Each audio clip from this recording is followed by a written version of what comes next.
track and the moment. Day 2 is where pressure really kicks in, and that's where Mica Moore showed growth. In heats 3 and 4, she delivered her strongest performances of the competition, including her fastest run in the final heat. That consistency across all 4 runs earned her a 13th place finish overall, a strong result in a highly competitive field. No podium, no medal, but make no mistake, this was a meaningful performance. For Jamaica, every clean run, every position gained, and every finish inside the top tier helps push the program forward. And for Mica Moore, this event marked another step in her development as a monobob pilot on the world stage. Her performance wasn't just about placement.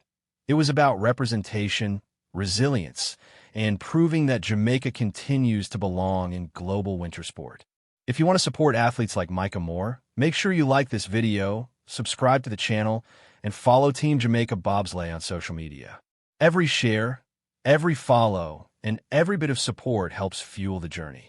Drop a JM in the comments if you're proud of this performance. And stay locked in for more stories from the world of sport.